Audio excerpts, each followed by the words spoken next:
World politics में एक बार फिर से बड़ा धमाका हो गया है। ईरान की मुश्किलें लगातार बढ़ती जा रही हैं और अब संयुक्त राष्ट्र यानी यूएन ने उस पर कड़े प्रतिबंध दोबारा लागू कर दिए। इन नए प्रतिबंधों में शामिल है हथियारों की बिक्री और खरीद पर पूरी तरह रोक, परमाणु हथियार ले जाने योग्य मिसाइलों पर रोक, ईरान की संपत्तियों को फ्रीज करना, ईरानी नेताओं और अधिकारियों पर यात्रा पाबंदी, परमाणु तकनीक के ट्रांसफर पर भी बैन।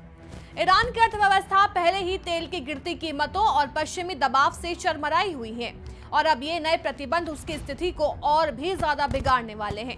दरअसल ये कार्रवाई ब्रिटेन, फ्रांस, जर्मनी की पहल पर हुई है।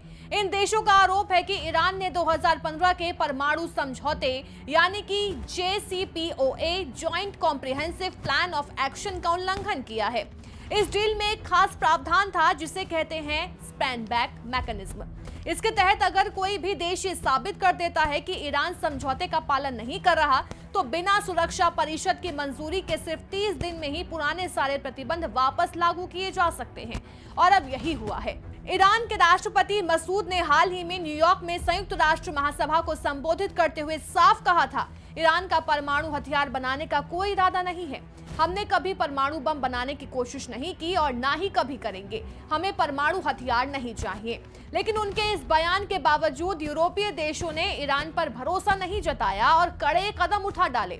अब सवाल उठता है कि इसका असर कहां होगा। एक दशक पुराने इस परमाणु समझौते का टूटना सीधे सीधे मिडिल ईस्ट में तनाव बढ़ा सकता है। याद कीजिए, सिर्फ 3 महीने पहले ही अमेरिका और इजराइल ने ईरान के परमाणु ठिकानों पर हवाई हमले किए थे। ऐसे में अब नए यूएन प्रतिबंधों ने ईरान और पश्चिमी देशों के रिश्ते को और भी ज्यादा खराब होना तय माना जा रहा है। तो वहीं ब्रिटेन, फ्रांस और जर्मनी के विदेश मंत्रियों ने इस संयुक्त बयान जारी करा और कहा, हम ईरान और बाकी सभी देशों से अपील करते हैं कि वो इन प्रस्तावों का पालन करें। ये प्रतिबंध कूटनीति का एक अंत नहीं है बल्कि बातचीत और समझौते की दिशा में एक नया कदम है। यानी पश्चिमी देश अभी भी बातचीत के दरवाजे बंद करने के मूड में नहीं है। लेकिन इस पूरे मामले में एक बड़ा ट्विस्ट आया रूस की तरफ से। रूस के विदेश मंत्री सर्गेई लावरोव ने कहा कि यह फैसला गैर कानूनी है और इसे लागू ही नहीं किया जा सकता।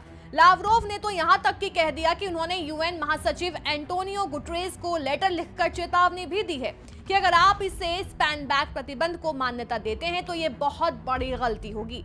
ईरान ने भी अब कड़ा रुख दिखाना शुरू कर दिया है। राष्ट्रपति मसूद ने कहा कि ईरान का एनपीटी से बाहर निकलने का कोई इरादा नहीं है, लेकिन इसके साथ ही ईरान ने जर्मनी, फ्रांस और ब्रिटेन में तैनात अपने राजदूतों को तुरंत वापस बुला लिया है।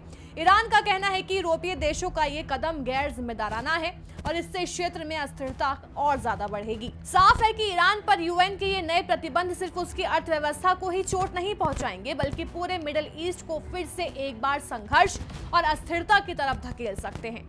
एक तरफ पश्चिमी देश कह रहे हैं कि ये सिर्फ कूटनीति का हिस्सा है, तो वहीं दूसरी तरफ ईरान इसे साजिश और दबाव की राजनीति बता रहा है और बीच में रूस का विरोध इस पूरे मामले को और पेचीदा बना रहा है।